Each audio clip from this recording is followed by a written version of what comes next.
I'm Jonathan Hayes of the St. Louis Battlehawks, and this is the XFL Show. More burger!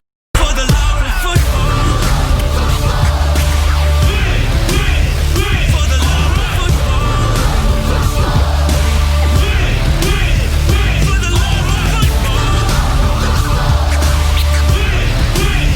For the love of football! Let's go! If you smell what the XFL is cooking. Welcome, football fans. This is For the Love of Football. This is the road to 2022, and this is the XFL Show. I'm Alan. And I'm Bryant. So former XFL players and coaches are actually gearing up right now to get back on the field in the Spring League in just a little over a week. And the new owners sat down for their first televised interview together to talk about the XFL. This is episode 140, and we got some soul today, Bryant. I'm feeling it. I have this energy. Maybe it's because I'm now proclaiming my unofficial bachelor party right here, right now. Welcome to the party. What is it? Is it love, peace, and soul? Right? Is that what we're going with here? Yeah. Yeah, we got soul on. Yeah, sure. If this is your bachelor party, I feel a little overdressed, but it's fine. You are totally overdressed. You're supposed to wear your spooky shirts too. It's October, but yeah, I'm getting hitched on a Tuesday, and I have all these. I tried to build a beer snake. If everyone's watching on YouTube, you could see you got to drink a lot of beer to get the beer snake as big as it was in DC. So I have newfound respect, Bryant. You see this? This is they were going with like 24 ounces probably. They're a little bigger. Those are what, like 18, 16 maybe? This is like 50 cups, and I wanted to just display it behind me. You can't even get as high as the microphone. So we got a lot of work to do on this bachelor party edition of the show, if you're ready. I don't know. It is. We weren't too prepared for it. And it's a morning recording, too, which is rare. As many times as we have had to push your wedding, or you have had to push your wedding, it's surprising that we're not actually ready for this show in particular, but it's fine. Yeah. No, we're ready for the show, not the party. I don't know what's going to happen, but here we are. We got a beer snake, and we are ready to talk about the Spring League, The Rock and Danny Garcia on Vice TV. Bryant, did you see the interview? Yes? Oh, yeah. Good. Because we're going to talk all about it, and we are going to have some discussions about what they said. 724-565-4XFL's number for you to call if you're watching on YouTube or listening on your favorite podcast app. You can always interact with the show, have your voice heard. Call the XFL Fan Line at 724-565-4XFL anytime, and we'll play your message or your question, your comment, and, of course, social media at XFL Show. And today we are brought to you by Pretty Easy Podcasts. Go to prettyeasypodcast.com if you'd like to start your own podcast and have your own personal producer help you out with all the stuff you don't want to do, because all you want to do is talk into the microphone and do a podcast. You didn't want to learn about producing and mastering audio and all this and getting it to Apple.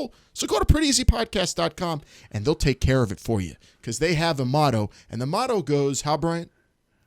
Making podcasting pretty easy. Dinkin' and Duncan now around the XFL and social media a bit, Bryant, and I love seeing the fun facts after another NFL weekend. Well, it was more of like an NFL weekend and a couple of weekdays this week. But here's a fun fact. The last team to win in MetLife Stadium that actually plays for the city of New York / New Jersey, the New York Guardians. The Jets and Giants have not won at MetLife yet. They're the only team to win. Well, they have not won yet. At all. Let's get that straight, too. They're the only team to win in that building, though, in all of 2020. And I think I was at their the last victory at MetLife by the home team, unfortunately. Yeah, for it was Wildcats. week 4, I believe, against the Wildcats. I think they played week 5 in Dallas, I believe. That was the start of Luis Perez's, comeback player of the year, if you could have that in the first season, or even so, maybe an MVP. But yeah, it's kind of expected. It's a dumpster fire out in New York, New Jersey, with those Giants and Jets right now. Well, the Jets more so. The Giants are trying, but the Jets are just... Yeah, I guess. I don't know. The Guardians, with Luis Perez, no one thought they'd beat L.A. Maybe they would handle the Jets or the Giants. And the losers have to leave MetLife forever, in my perfect world, and where we have a a three-way tournament. Well, then I'd want the Guardians to lose because then they can go somewhere closer to New York. Or they're going to be the Northeastern Guardians anyways. Oh, they have, according to our one emailer, yes. Another fun fact after the NFL weekend that not a lot of people are talking about as much as the Guardians owning MetLife. How about the Dragons outdrawing the Seattle Seahawks at CenturyLink Field so far in 2020, Brian?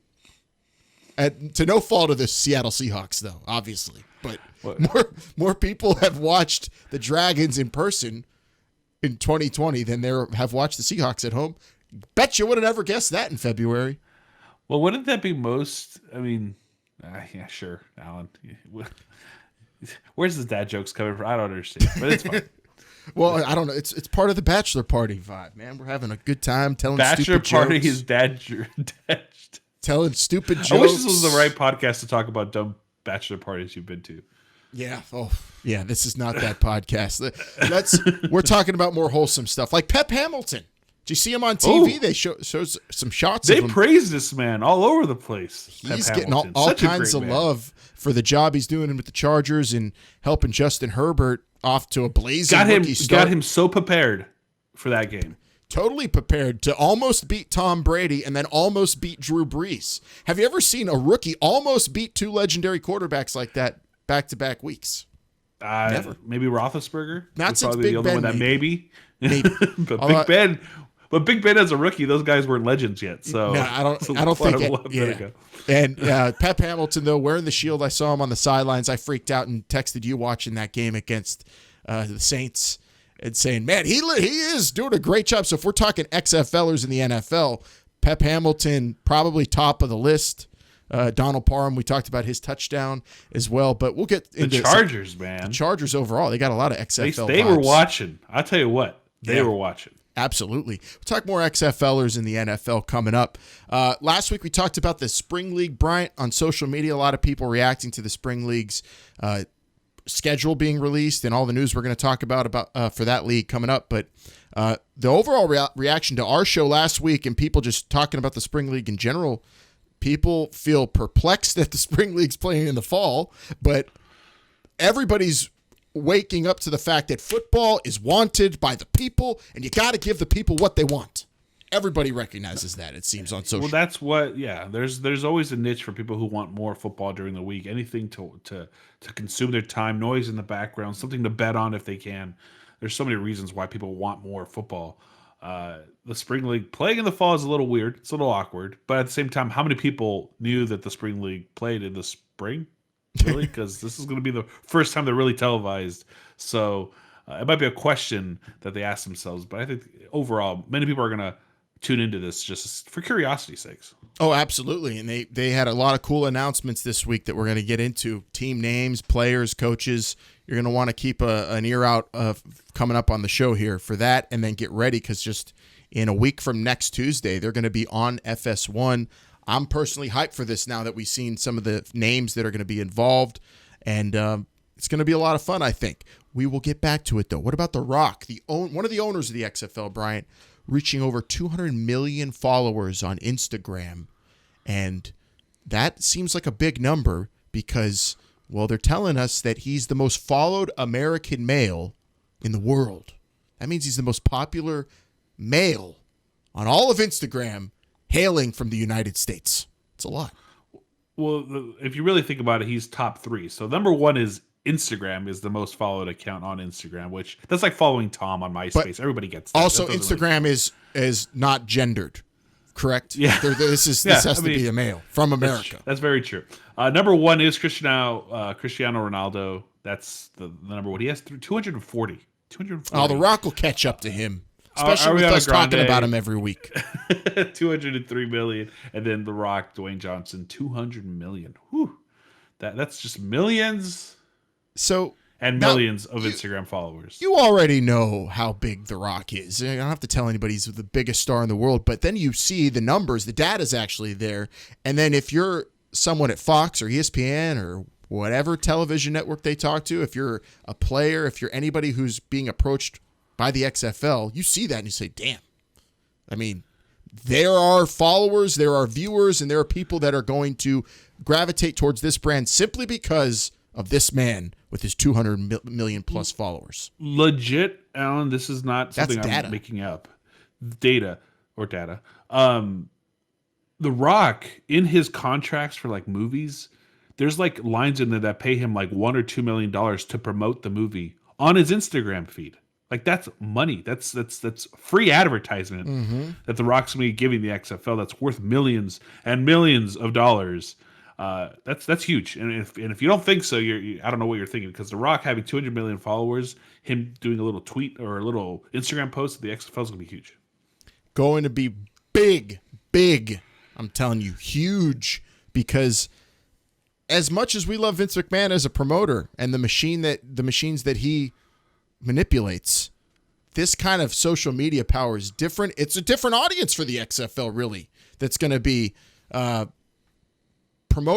it promoted to them on Instagram. This is going to be big, and you have the data to back it up right there. That's just a cold hard fact coming out this past week that was also really I wouldn't put it past. I would have put it past the fact that The Rock might have a bigger reach to the WWE audience than WWE because of the past that might be following The Rock that probably doesn't follow WWE today.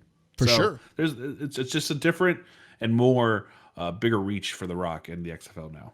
It's going to I love social media, if you can't tell. It's going to be something for you to follow as a sultan of social media yourself. So I will go to you for all the info and the explanations for why that is such a big deal. But it's impressive. 200 million. Yeah, I can't even speak.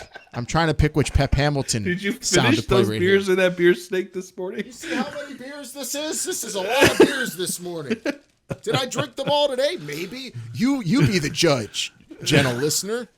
Oh, man. It's my last show before as a bachelor, Brian. Let me have some fun. Why don't you? What's next? What are we supposed to be doing here next? Cover 2. Oh, okay. All right. Well, we'll do that. Here we go. If you're ready, I'm ready. We're going to talk the Spring League, XFLers in the NFL. It's time for this week's Cover 2. You got to get on your horse now, Rashad. Get on your horse and ride into the NFL and following these XFLers. Pep Hamilton, we talked about him, killing it as the QB coach with the Chargers. Justin Herbert getting people talking. He's competing, looking great. We have players in this league as well. Donald Parham, who scored his touchdown, wasn't that big of a factor. From Stetson in Florida. And, we got players we're keeping an eye on. No one's made a giant impact as some force that teams are game planning for yet, but we're keeping an eye out. And, of course, new players being brought on to squads each and every single week, like T. Gray Scales, who was a Renegades linebacker, Bryant. He was signed by the Tampa Bay Buccaneers. So, according to our friend Mike Mitchell, we're about 22 XFLers into the NFL right now on practice squads or main rosters. Of all of them, I think we have one touchdown. But if you count all of Justin Herbert's, there's many more, thanks to Pep Hamilton. And that's just your latest update. Do you find yourself watching the Panthers more, just waiting for a PJ Walker appearance? Are you watching more Chargers? As an XFL fan, how are you trying to scope out XFLers on a Sunday when you're going through your red zone or your Sunday ticket or whatever? I think it's Chargers mostly, just because I think Storm was also active this past week. I don't know if he actually got in the game, but the Chargers have so much, I guess, more bang for my buck right there if I just watch the Chargers. I try not to follow them too much because it just makes me miss it. I'll be honest. It just makes me miss the XFL. So I'm happy for all these players. And don't get me wrong, 22 XFLers on NFL or practice squads or what it might be is great. And I think something that's maybe missed because of this awkward season where expanded, practice squads are here and all these call-ups and all that stuff is that with 22 players in the NFL that were in the XFL, that's 22 players that were in the NFL that don't have a job. So those players who were good enough last year to be on practice squads and not in the XFL could certainly be in the XFL this coming spring. So I think there's a balance here, knowing that the more players that are in the NFL because of the XFL, there's going to be more players available for the XFL going forward as well. Yeah, and then that brings us to the Spring League, because we see a bunch of guys that weren't in the XFL that are in the Spring League that I'm excited to see play in that league, because they were either guys you knew in college or names you've heard, or maybe guys you even saw in the NFL for a hot second. Major Spring League hype this week, Bryant, because they released team names, they released some rosters, they released their schedule on Fox Sports 1. First, I'm going to give you the team names. Generals, Aviators, Conquerors, Blues, Jousters, and shout out to Vince McMahon, I guess, the Alphas. They're your 6 team names. Generals, Aviators, names. Conquerors, Blues, Jousters, Alphas. I personally find Conquerors and Jousters hard to cheer for. Like, I don't know. Let's go Jouster. It just doesn't roll off the tongue. Aviators, I kind of dig Aviators. Generals, we've heard that before. Blues, obviously in St. Louis. Unless they left too. No, this is not the same Blues team, right? They stayed in St. Louis. No, yeah, that's not that. They didn't. Okay, St. Louis didn't lose another team, thank goodness. And the Alphas, it's all right. They're okay. I mean, for a spring league, for a team, for no one that has any like ties to a city, this is fine. Aviators, by far the rulers of this bunch. I think it looks like their logo is Howard Hughes. I'm pretty sure. It's that's a rat. All the other ones, I don't know. They're I would say subpar to me, but this league's not about. It's better than Team A, brands. Team B, or West, East, North, whatever it may be. But not better than Team 9. No way. That's true. And actually, the coach of Team 9 is in this league. But let's talk about the players next. So, players of note that you recognize from the XFL that will play in the Spring League. Linebacker DeMarcus Gates, played with the Roughnecks. James Folston. We got Quentin Flowers, the quarterback. Nick Truesdell. First pick of the Vipers. Nick Hawley, friend of the show. Vinny Papali, who I don't know if he made an XFL roster, but he was definitely at the summer showcases. Yep. And then Dwayne Hendricks, the defensive end, I think played for the Battlehawks, Pitt guy. So you've got names. Jeremiah Spicer's in this league too as well, the linebacker with the amazing story who was with the LA Wildcats at the beginning of the year. But those are the former XFL players, Brian. So obviously those are the guys you're going to be zeroing in on when you watch on Fox Sports 1 for sure.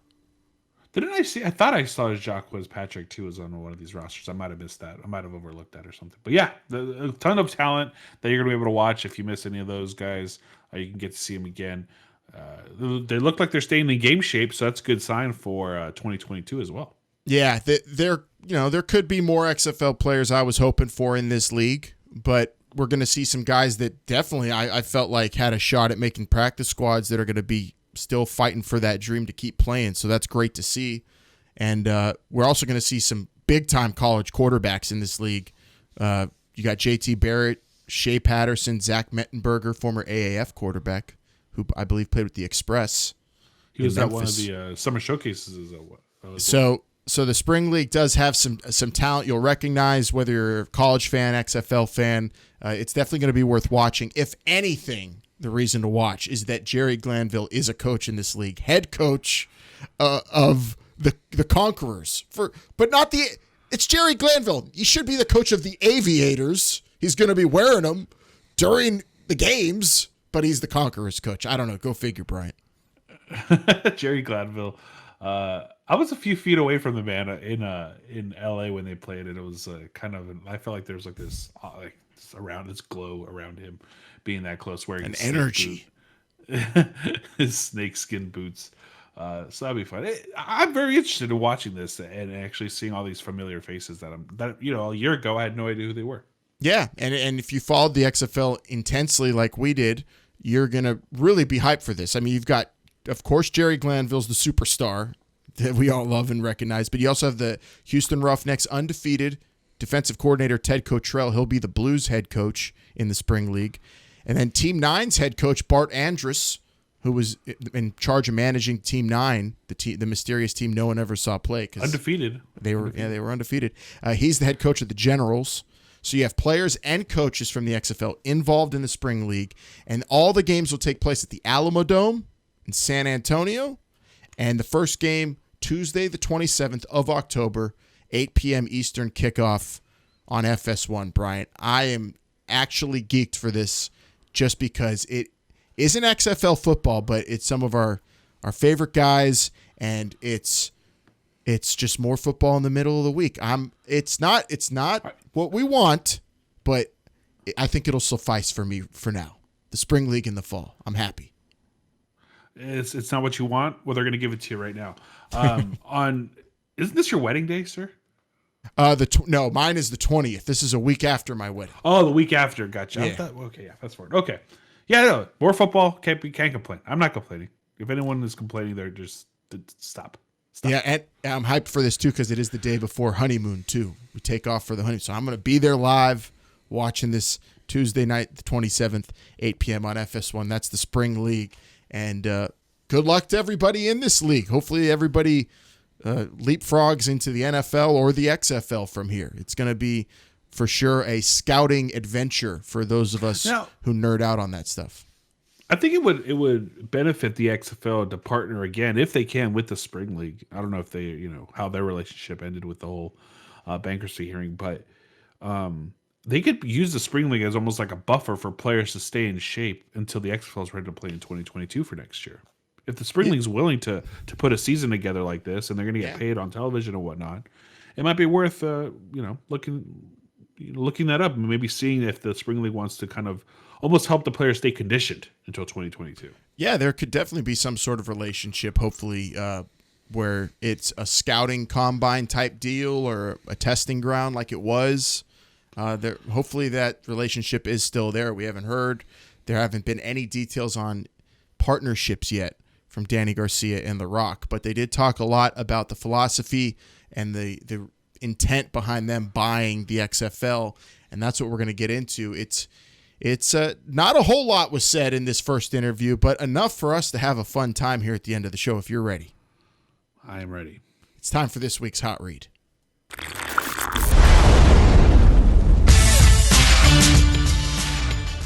So Danny Garcia and The Rock, co-owners of the XFL, Dwayne Johnson and Danny Garcia, on Vice TV, Brian, on the Stick to Sports show with Cari Champion and Jemele Hill. Different kind of sports talk show that's about 8 episodes in. I've been enjoying it. They don't hold back, and they get into some heavy conversations. And they did a little bit with The Rock and Danny Garcia in this one, but I just love, first off, how they talk about the whole buying the XFL, everything that went into it in terms of step by step. And what happened was Danny Garcia texted The Rock, said, "Call me." He called her and said, "Let's do it. Let's buy the XFL if you're ready." And he said, "I'm in." And she brought it up to him. He said, "Hell yeah." And they went in and bought the XFL. Did research, obviously, before doing it. But I like that it was initiated by Danny Garcia, and these are business people first that see something that fits their brand, their mission, their goals, their interests, and they go do it. And I love that. Just like Vince McMahon, I think, is that kind of personality. The same type of personalities are pushing the XFL into this new era. Yeah, it fits their passion, I think, is something I'd like to kind of point out, right? If they're passionate about it, they're in. Is what I got from this interview. It was a short interview, maybe about 10, 15 minutes. Really only about 10 of the XFL talk. But Danny Garcia calling The Rock, or texting The Rock, telling her to call him, I guess was out of the blue, because it's usually like, call me when you can, when you got some time. And this was like, call me now, right this second. The Rock's like, imagine having that kind of power over The Rock. Hey, Rock, call me right now. That's only a few people, I'm sure, in the world have that kind of power for The Rock to drop everything and have them call him right away. But let's buy the XFL. I mean, they've done their due diligence, as what they said. So, maybe kind of spur of the moment, but at the same time, very methodical about what they were doing. Yeah, so if you missed this interview, definitely check it out. You're going to see them talk a lot about the like Brian said, the passion, the soul and culture of the league, which are going to be major phrasing and major marketing points, especially to, I think, players that they're going to try to get involved in the league. So they talked about The Rock, of course, his history as a football player and not having the XFL when he fell out of the CFL and went from a wannabe pro football player and went into pro wrestling and acting and everything. His reasoning behind doing it is personal in that regard. Danny Garcia's reasoning for buying the league is personal. She wants to be someone who's forward-thinking in the sports world. This is a woman that loves sports, is been involved with it, and The Rock, pretty much her whole adult life as well. And so them doing this feels like a lot of people are throwing out the words passion project, Bryant. And I would agree with that. These people are doing this because this is a passion project. They even admitted the deck is stacked against them in terms of the past financial success of the XFL and what's ahead of them in terms of getting over that hump. But the fire is there, and certainly a different kind of phrasing and kind of intent behind the league this time than it was in 2018 when Vince McMahon brought it back, where his messaging was a lot about the fans. We want to give the fans football they can be proud of and enjoy, and in the spring, most importantly. And this is it's a personal kind of messaging, and it's kind of a movement type of messaging when they bring, especially those words, which I think cannot be understated, soul and culture. That is, I think, very much fits into the times we're living in, quite honestly, but also something that I think is going to catch a lot of people's ears that weren't maybe interested in the XFL in 2018 through 2020. Well, I think the Vince McMahon coming back in 2020 was personal for him, but for different reasons, right? He wanted maybe show the world that he was not so much of a failure, I guess, in the football world. Anyway. Yeah. But for whatever the reason may be, I guess the passion that comes from The Rock and Danny Garcia, whatever drives their passion, I'm like it, because it seems like they're in full throttle, like they're going for this, and not just for the players, it's not just for the fans, it's not just for themselves, it's not just for the coaches, it's for everyone. Everyone is one. This is the XFL. It's not just this is owners, this is players, this is fans. This is all going to be a league of culture, and I guess they're going to try to establish that culture quickly with everyone. Yeah, that's really, I think, going to, if you're a young player and you see owners of a league talking like that, and especially if your choice is not playing football, the CFL, if it comes back, which I believe it will, or just the XFL, or hopefully trying to get in the NFL, but you're a long shot. You hear that messaging from the XFL, and the money, of course, is decent enough. That's going to go a long way. 200 million followers on Instagram. Don't forget, Bryant. I mean, the power of The Rock as the owner of the league. If you're a player looking at that messaging and looking at their mission, if those are going to fall in line with a lot of young talent, I believe. But the major headline from this interview, of course, is going to be what they said regarding players' rights and right to protest, most notably, and what Danny Garcia said right here. So for us, patriotism is not indifference. Mm-hmm. Patriotism is fighting, representing, and celebrating and calling out what's wrong with the country you love. And so what we look for is, if a player wants to kneel, if a player wants to stand, let them do it in unity, but they get to be diversified in expression. And that's really important to us. So Danny Garcia talking about patriotism, kneeling. Whoa, those are hot button issues that get people fired up of the last handful of years, especially in the football world, Bryant. And they're attacking those issues right off out of the gates. First interview on TV together. We're okay with players kneeling in unity, players expressing their concerns. The Rock went into players expressing what's hurting them, and our job as owners needing to address that, hear it, address it.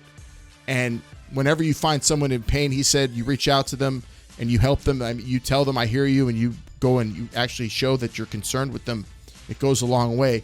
Having owners speak like that, way different from how the NFL approached the Colin Kaepernick situation, and until they changed course this past few months. This is big because a lot of people are going to go out there and say this is terrible for business, or they're going to say this is right up my alley, finally, owners who get it.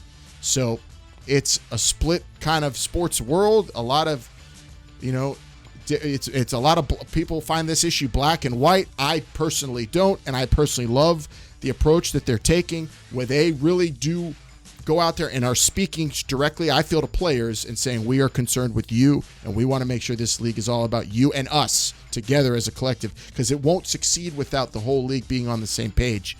The XFL experiencing what the NFL did with the strife between players and owners and protesting and players' rights to speak their minds, and the NFL encouraging it, a mess. The XFL would have never survived that kind of deal. So what does it say that these new owners go on TV, on Vice TV of all channels too, for their first interview and put this kind of messaging and this kind of stance out? I think it's worth noting that when Vince McMahon announced the XFL was coming back, it was right at the peak of, oh my God, Colin Kaepernick, what are you doing? Why are you doing this? That was the Vince first McMahon came out and question. said, no one would kneeling. Yeah, it was the first question he was asked basically after that. I don't even know if he was asked. I think he made a statement about it. I don't even know if anyone asked him. He said, people will not kneel. People, this is a legal, all that.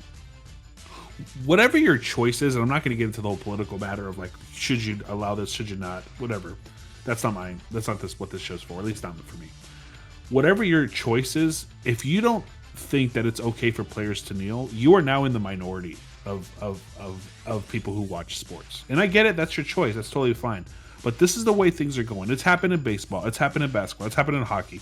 It's happening in the NFL. Players feel that they have the right to do this. Owners are understanding that they have the right to do this. And all Danny Garcia is doing is getting out in front of it and saying to their players, we are with you.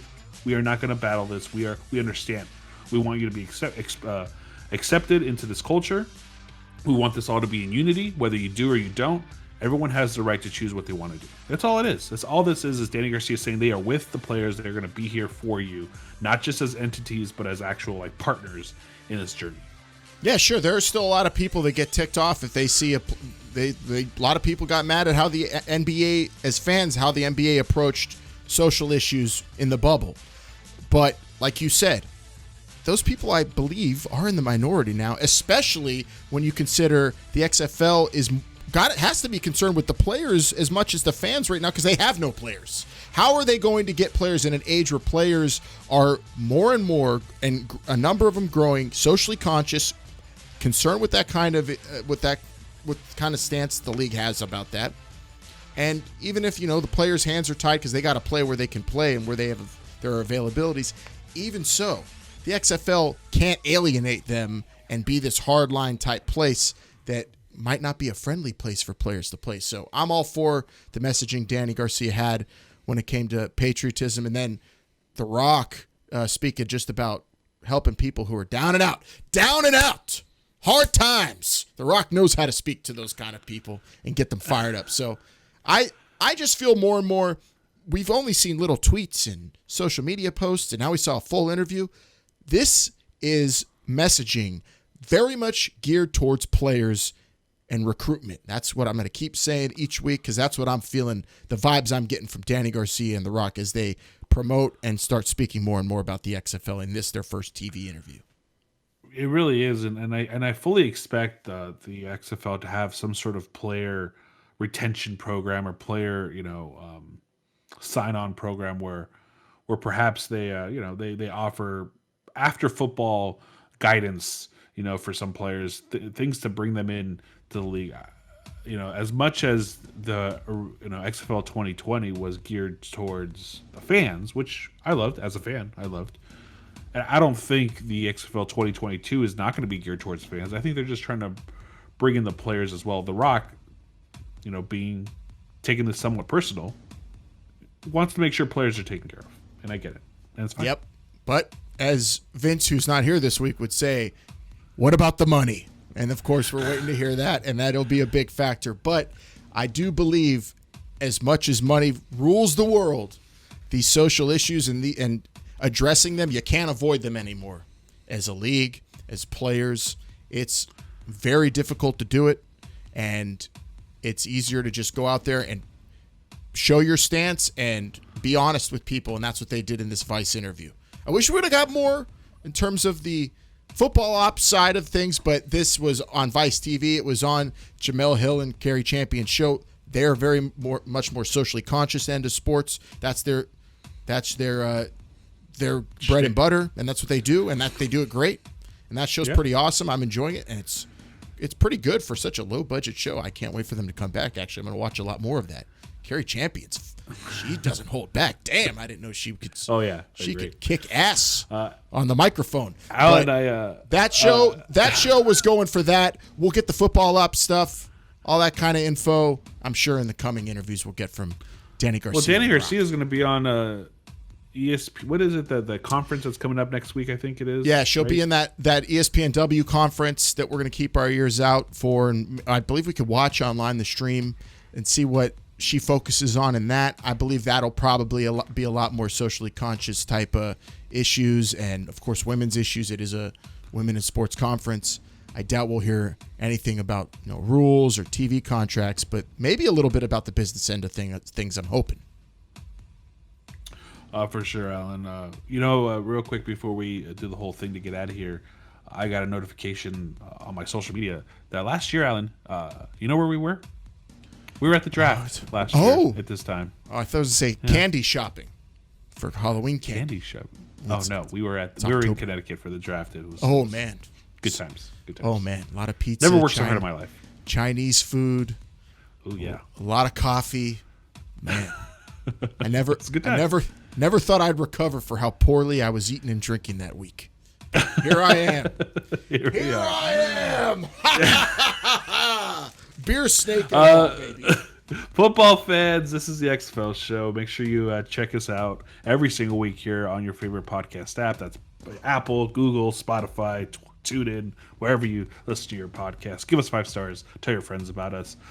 Follow us. Watch us on YouTube. Subscribe there.